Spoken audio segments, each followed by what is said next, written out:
하나님이 말씀하시기를 땅은 생물을 그 종류대로 내어라. 집짐승과 기어다니는 것과 들짐승을 그 종류대로 내어라 하시니 그대로 되었다. 하나님이 들짐승을 그 종류대로, 집짐승도 그 종류대로, 들에 사는 모든 길짐승도 그 종류대로 만드셨다.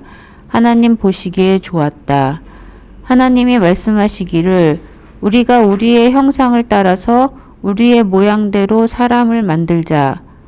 그리고 그가 바다의 고기와 공중의 새와 땅 위에 사는 온갖 들짐승과 땅 위를 기어다니는 모든 길짐승을 다스리게 하자 하시고, 하나님이 당신의 형상대로 사람을 창조하셨으니 곧 하나님의 형상대로 사람을 창조하셨다. 하나님이 그들을 남자와 여자로 창조하셨다. 하나님이 그들에게 복을 베푸셨다. 하나님이 그들에게 말씀하시기를 생육하고 번성하여 땅에 충만하여라. 땅을 정복하여라. 바다의 고기와 공중의 새와 땅 위에서 살아 움직이는 모든 생물을 다스려라 하셨다. 하나님이 말씀하시기를 내가 온 땅 위에 있는 씨 맺는 모든 채소와 씨 있는 열매를 맺는 모든 나무를 너희에게 준다. 이것들이 너희의 먹거리가 될 것이다.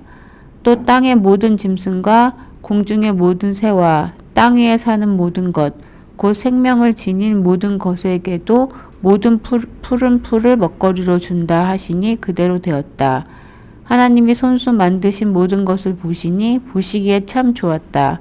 저녁이 되고 아침이 되니 엿새날이 지났다. 한 주간 동안 잘 지내셨는지 모르겠습니다. 날씨가 입춘이 지났다고 하는데도 굉장히 춥고요. 또 당분간 또 며칠 동안은 굉장히 추울 것 같습니다. 지난주에는 저희 교회에서 유일하게는 아니라 세례는 세례죠. 세례를 받은 가장 어린 나이에 이제 세례를 받은 형준이가 중학교를 졸업하고 고등학교에 이제 입학을 지금 기다리고 있습니다. 아마 지금 한 달 동안이 가장 마음 편한 시기가 아닌가 생각이 됩니다. 이제 3월이 되면서 점점 이제 기대감과 어떤 걱정들이 생겨날 것 같은데요. 저도 이제 어떻게 새로운 환경에 이렇게 가게 되면은 한편으로는 이제 사람에 대한 기대감도 있고 또 약간의 걱정도 있고 그렇습니다. 가장 신경 쓰이는 부분이 바로 사람을 만나는 부분입니다. 왜냐하면 어떤 사람을 만나느냐에 따라서 굉장히 나의 삶이 바뀌는 경우가 많기 때문에 그렇습니다. 한동안 사람을 만나면은 이제 물어보는 게 유행이었던 것들이 하나 있습니다. MBTI는 어떻게 되세요? 굉장히 좀 오랫동안 어떤 유행이었는데 요즘은 그렇게 이렇게 이전만큼 신기해하면서 묻지는 않지만 그래도 기본으로 깔고 있다고 해야 되나요? 그래도 젊은 세대들도 관심이 많은 것 같습니다. 성격 유형이 꼭 맞는 것도 아니고 이것을 맹신하는 것이 좋은 것은 아니지만 그래도 어느 정도 짧은 시간 내에 상대방을 이해하고 또 좋은 관계를 맺고 소통을 하기 위해서는 도움이 되는 것 같습니다. 나하고 잘 맞을 것인지 아니면 또 불필요한 오해나 갈등을 피할 수 있도록 이렇게 도움을 주는 것 같습니다. 그런데 설교를 준비하면서 이제 창세기 첫 장인데 여러 가지 창세기 첫 번째 장에 대한 설교의 내용들이 있는데요. 하나 갑자기 궁금해졌어요. 세상을 창조하신 하나님은 어떤 MBTI 유형일까? 혹시 여러분은 생각해 보셨나요? 하나님은 어떤 유형인 것 같습니다. 그러니까 물론 이제 이렇게 표현할 수도 있지만 창세기 1장에서 하나님의 어떠한 특징을 발견할 수 있을지 생각해 보는 게 참 중요하지 않나 생각합니다. 하나님은 무한한 성품을 가지신 분이십니다. 하지만 창세기 1장 특별히 창조하시는 그런 활동을 통해서 한 가지 성격이 분명하게 드러나고 있습니다. 철저하게 계획하시고 완벽하게 실행하시는 제2형이죠. 제2. 판단형, 계획형의 성향이 아주 두드러지게 나타나고 있습니다. 하나님은 전능하신 분이시죠. 그래서 있으라 라고 하는 이 한마디로 모든 것을 온 우주를 창조하실 수 있으실 텐데 왜 6일이라는 시간을 굳이 쪼개서 단계별로 창조를 하셨을까요? 아니면 단계별로 창조하시는 것처럼 우리에게 알려주셨을까요? 왜 첫째 날에는 빛을 그리고 마지막 날에는 인간을 만드셨을까요? 그러니까 이것은 우연이 아니라 어떤 의도가 있다라고 말할 수 있습니다. 이 6일간의 질서 속에는 하나님이 세상을 어떻게 바라보시는지 그리고 특별히 자신의 형상대로 지음받은 사람들을 앞으로 어떻게 대하실지 이에 대한 절절한 사랑의 계획이 담겨져 있습니다. 하나님이 어떤 분이신지를 이 창조 과정을 통해서 우리에게 알려주신다는 것이죠. 우리는 창세기 1장에서 세상의 창조에 관한 말씀을 보게 됩니다. 그리고 여기에서 무질서한 혼돈을 바로잡아서 살만한 환경을 만드시고 또 텅 빈 곳을 생명과 복으로 가득 채우시는 하나님의 정교한 손길을 우리가 볼 수 있습니다. 그리고 오늘 설교 본문인 1장 24절에서 31절까지 이 말씀에서는 우리가 우연히 태어난 존재가 아니라 하나님의 치밀한 계획과 배려 속에서 특별히 하나님의 기쁨 가운데에서 태어난 목적이 있는 존재라는 사실을 알 수 있습니다. 오늘 이 시간 이 진리의 말씀을 다시 한번 우리가 확인함으로써 하나님께서 주시는 소망, 우리가 이런 존재로 창조되었다라는 그 말씀 가운데는 우리가 오늘날 붙들어야 할 소망이 있는데 이 소망을 붙잡고 살아가는 우리 모두가 되기를 주님의 이름으로 축원합니다. 자, 창세기 1장 2절을 보면요. 창조 이전의 상태를 혼돈하고 공허하다라고 묘사하고 있습니다. 여기서 이제 혼돈이라는 것은 형태가 없이 무질서한 상태를 뜻합니다. 하나님은 6일의 창조의 전반부인 1일부터 3일까지는 바로 이 혼돈의 문제를 해결해 주십니다. 이것을 신학적으로는 형성하는 사역이라고 합니다. 그러니까 폼이라는 영어에서 말하는 어떤 것을 형성하는 그런 사역을 하나님께서 하십니다. 하나님은 먼저 공간을 나누셨습니다. 빛과 어둠을 나누어서 시간을 만드셨습니다. 그리고 궁창 위에 물과 아래의 물로 나누어서 하늘을 만드셨습니다. 그러니까 공간을 만드시고 시간을 만드시고 그 다음에 하늘을 만드셨습니다. 그리고 바다와 육지를 나누어 생명이 발붙일 땅을 마련하셨습니다. 이렇게 하나님이 나누시는 이 행위는 무질서의 경계를 정하고 조화를 부여하는 통치적인 행위입니다. 그러니까 무질서를 질서 있게 만드시는 거죠. 이제 질서 있게 만드실 때는 경계를 정하십니다. 이 이후에 하나님의 이러한 그 어떤 태도, 속성들이 계속 나타나죠. 거룩한 공간, 성전의 경계를 나누시고 거룩한 사람이라고 해서 사람 간의 경계를 나누시고 이렇게 하나님의 통치하시는 행위가 이어서도 뒤이어서 계속 나타납니다. 이것을 우리에게 주시는 메시지는 분명합니다. 하나님은 무작정 생명체부터 던져놓으신 분이 아니라는 것이죠. 그냥 아무 생각 없이 일단 즉흥적으로 세상을 창조하신 게 아니라는 것입니다. 생명이 호흡하고 뿌리 내리고 안전하게 거할 수 있는 최적의 환경을 먼저 만드셨습니다. 그러니까 환경을 만드시고 그 다음에 이제 무언가를 더 만드셨다는 것이죠. 셋째 날 땅이 드러나고 나서야 비로소 식물을 만드신 것처럼 하나님은 언제나 질서를 먼저 세우시고 그 위에 생명을 담으십니다.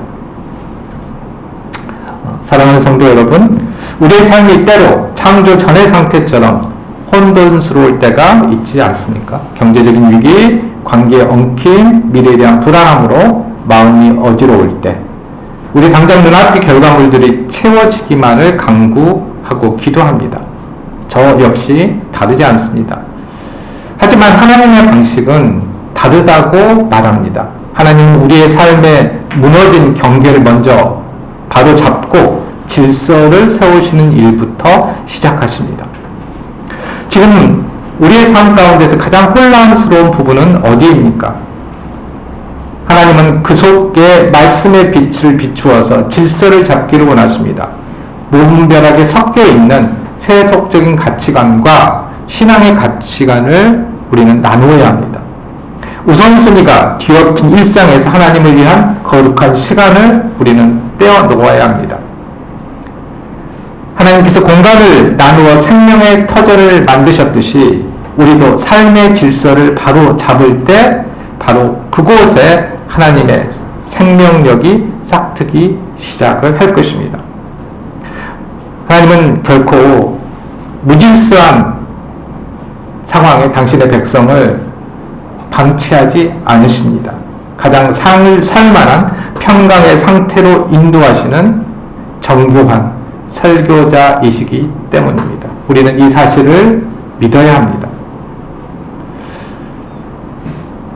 평강의 문제를 이제 형성으로 해결하신 하나님께서는 이제 창조의 후반부인 4일부터 6일까지 공의의 문제를 해결하십니다.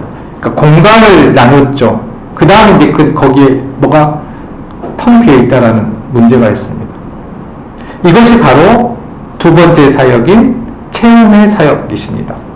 텅 비어 있는 하늘에 해와 달과 별을, 그리고 바다와 공중에는 물고기와 새를, 그리고 오늘 본문인 6일째에는 땅의 짐승과 인간을 가득 채우십니다. 특히 오늘 본문 24절부터 31절은 체험 사역의 절정을 보여주십니다. 하나님은 땅의 모든 생물을 그 종류대로 만드시고 마지막에 우리가 우리의 형상을 따라서 우리의 모양대로 사람을 만들자라고 말씀하시면서 우리 인간을 창조하셨죠. 여기에서 하나님의 형상이라는 단어, 다르게 말하면 신의 형상이라는 이 표현인데요. 이 표현은 고대 근동에서 왕에게만 사용했던 표현입니다. 그러니까 왕에게만 신의 형상이라는 이 표현을 사용했다는 것이죠. 왜냐하면 왕만이 이 땅에서 신을 대리해서 통치하는 그런 통치자라고 생각했기 때문입니다. 그러니까 왕만이 신의 대리자가 될 수 있었던 것이죠. 그런데 하나님께서는 왕만이 아니라 오늘 말씀을 보면 모든 인간, 그러니까 남자든 여자든 모든 인간이 하나님의 형상으로 창조되었다라고 말합니다. 그러니까 신의 형상으로 창조되었다 이렇게 말합니다. 그러니까 인간 모두가 하나님의 대리 통치자가 될 수 있다는 것이죠. 대리 통치자로서 이 아름답게 지어진, 아름답게 채워진 세상을 관리하도록 부름받은 특별한 존재라는 것입니다. 굉장히 충격적인, 이 선포는 충격적인 말씀입니다. 왕만이 신의 대리자인데 아니다. 모든 인간이, 그리고 남자든 여자든 모두가 신의 대리자로서 이 세상을 관리하고 통치할 수 있다라고 말씀하시는 것이죠. 이것은 고대사의 계급적 질서를 뛰어넘어서 모든 인간에게 왕적인 존엄성과 가치를 부여한 혁명적인 선언입니다.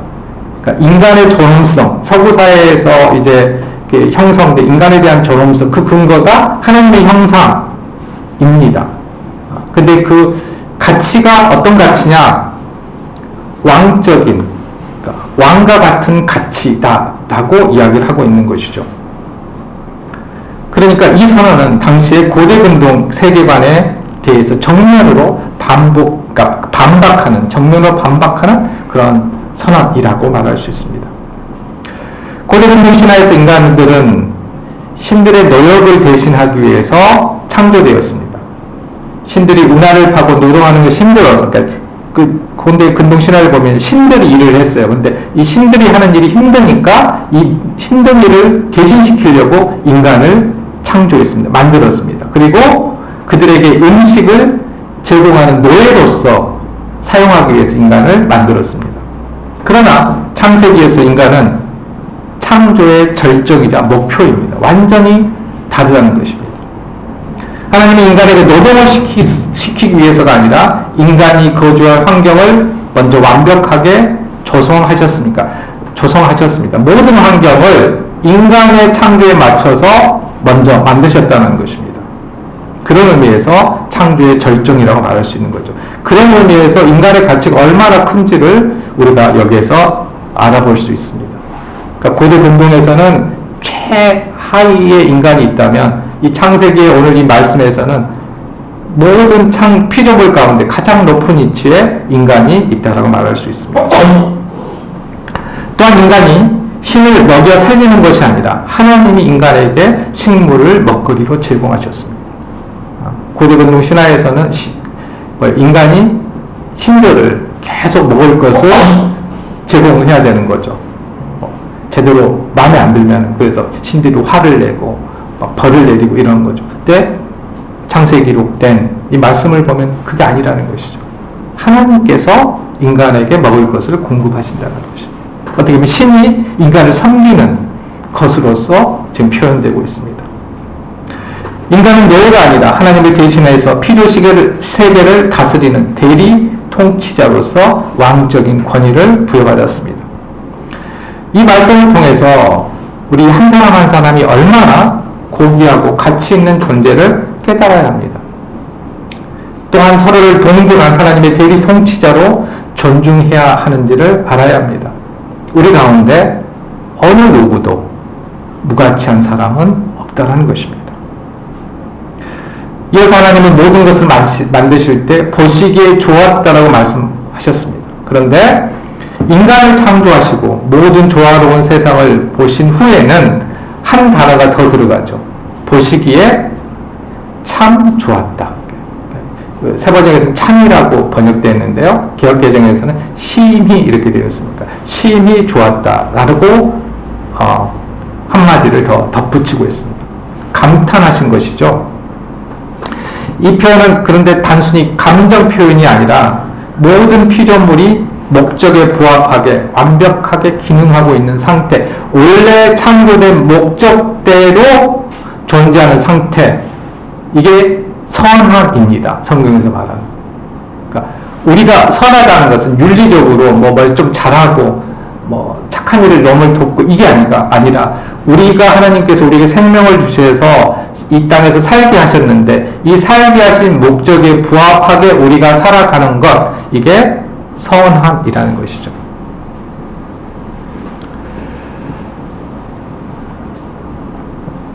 이런 의미에서 오늘 창세기 1장에 기록된 내용들은 우리가 어떻게 살아가야 될지를 다시 한번 생각하게 하는 것이죠. 그리고 세상에서 말하는 윤리적인 선함보다 훨씬 더 큰 의미이고 개념이라는 것을 다시 한번 우리는 깨달아야 합니다. 하나님은 텅빈 우주를 자신의 기쁨과 생명으로 꽉 채우셨습니다. 그리고 그 채움의 한복판에 우리를 두셨습니다. 그러니까 완성이라고 해야 될까요? 하나님의 선함의 완성이 인간 창조라고 볼 수 있는 것이죠. 우리는 결코 허무하게 태어난 존재가 아니라 하나님이 심히 좋다라는 환호성 속에서 그분의 가장 정교한 계획 아래에서 태어난 축복의 열매입니다. 우리는 종종 난 왜 사는가? 나는 가치 없는 존재가 아닌가? 나는 허무함에 마주치게 됩니다. 사춘기 때뿐만 아니라요. 살아가면서 순간순간 이러한 생각이 들 때가 있습니다. 세상은 끊임없이 우리를 성과나 외모로 평가하며 우리 내면을 공허하게 만듭니다. 하지만 기억해야 합니다. 하나님은 우리를 만드시기 위해서 온 우주의 환경을 6일 동안이나 준비하셨습니다. 하나님께서 그만큼 애쓰셨다는 것을 표현하는 거예요. 그냥 딱 말 한마디로 창조할 수 있는데 왜 6일 동안 이렇게 창조하셨다고 우리에게 알려주셨냐? 그만큼 신경 써서 애써서 사랑하는 마음으로 창조하셨다, 준비하셨다라는 것을 우리에게 알려주신다는 것입니다. 우리는 하나님의 정교한 설계가 완성된 후에 그분이 가장 기뻐하며 선포하신 작품이라고 말할 수 있습니다. 하나님께서 텅빈 세상을 생명으로 채워주셨듯이 오늘 우리도 우리 주변의 빈 곳을 하나님의 사랑으로 채워야 합니다. 외로움으로 마음이 비어있는 이웃에게 따뜻한 관심을 채워주고 절망으로 소망이 바닥난 동료에게 격려의 말을 채워줘야 합니다. 우리가 하나님의 형상을 닮았다는 것은 우리가 하나님처럼 채우는 존재가 되었다라는 뜻입니다. 우리의 존재 자체가 하나님의 기쁨이를 확신하며 우리가 머무는 곳마다 하나님의 복된 기운으로 가득 채우는 축복의 통로가 되시기를 주님의 이름으로 축원합니다. 창세기 1장에서 하나님은 질서를 세우시고 생명을 풍성하게 채우셨습니다. 자, 빈 곳에 다 생명으로 채워주셨죠. 하지만 오늘날 우리가 마주하는 세상은 어떻습니까? 하나님의 형상을 닮아서 세상을 관리하라고 부름받은 인간이 오히려 하나님이 채우신 공간을 급격히 비워내고 있습니다. 하나님은 생명을 가득 채우셨으나 인간의 탐욕은 그 자리를 비워버립니다. 전쟁은 하나님 보시기에 심히 좋았던 인간의 생명을 가차없이 비워내고 폭력은 존엄성을 파괴합니다. 무분별한 개발과 환경 파괴는 하나님이 채워주신 자연의 자원을 고갈시켜서 지구를 다시 창조 전인 공허한 상태로 되돌리고 있습니다.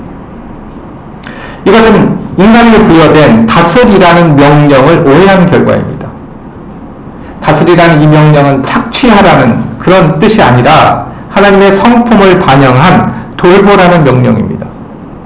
그러나 인간은 다스림을 굴림으로 오해했고 체험을 소유로 착각했습니다. 하나님이 정복하고 다스리라고 하신 복을 타인을 억압하고 자연을 훼손하는 도구로 오염시켰습니다. 그 결과 어떻게 되었습니까? 하나님이 세우신 아름다운 질서는 깨어지고 세상은 다시 죄로 인한 혼돈 속에 빠지게 되었습니다. 하나님이 주신 에덴의 풍성함을 비워내는 자리에 가인을 통해 뭐가 들어왔습니까? 살인이 들어왔습니다. 노아 시대에는 음란과 강포가 들어왔습니다. 우리가 하나님이 설계하신 선함의 궤도에서 이탈할 때 우리의 삶은 채워도 끝이 없는 영적인 갈증과 허무함에 직면하게 됩니다. 오늘날 우리가 그렇다면 회복해야 할 하나님의 형상은 무엇일까요? 바로 창조의 원형으로 돌아가는 것입니다. 하나님 우리에게 생육하고 번성하여서 땅에 충만하라고 하셨습니다. 이것은 단순히 숫자만 늘리라는 그런 뜻이 아닙니다. 하나님의 선하심과 정의를 세상 가득 채우라는 명령입니다. 선함. 하나님께서 창조하신 그 목적에 부합하도록 유지하는 것, 살아가는 것. 이게 선함입니다. 나의 이익을 위해서 타인의 마음을 아프게 하여 그들의 기쁨을 비워내고 있지는 않습니까? 나의 편함을 위해서 다음 세대가 누려야 할 하나님의 창조 세계를 파괴하고 있지는 않습니까? 그렇다면 우리는 이제 거꾸로 살아야 합니다. 세상의 미움으로 사람들의 마음을 비우고 있을 때 우리는 용서로 그것을 채워야 합니다. 참으로 어려운 일입니다. 거슬려 산다는 것은.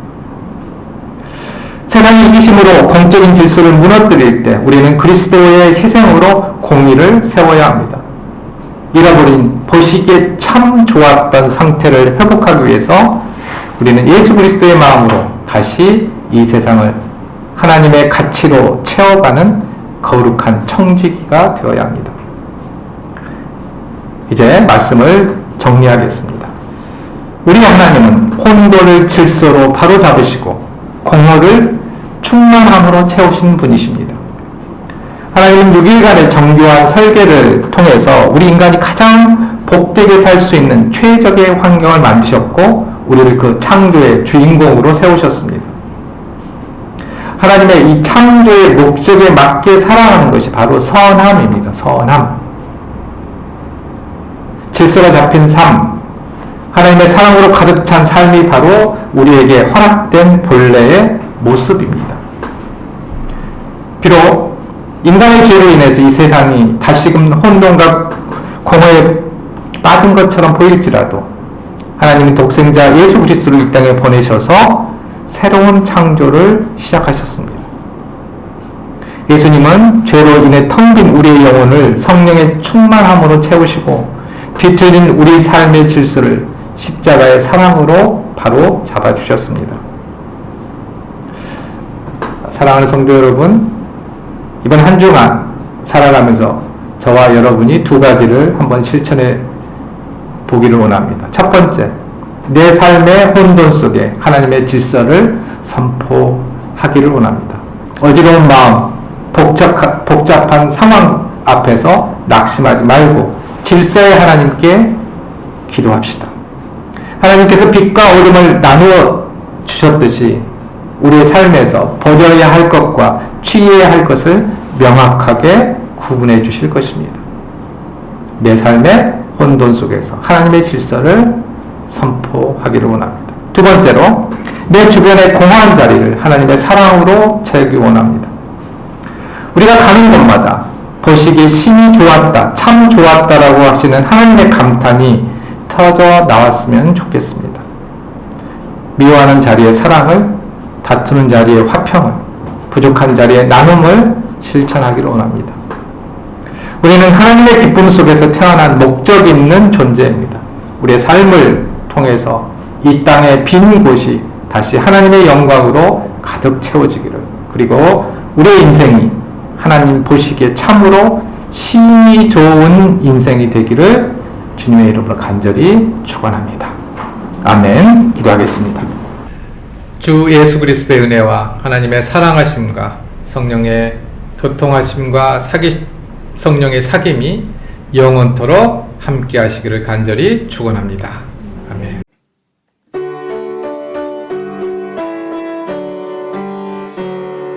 주여 우리 축복하소서. 당신의 평안을 주소서.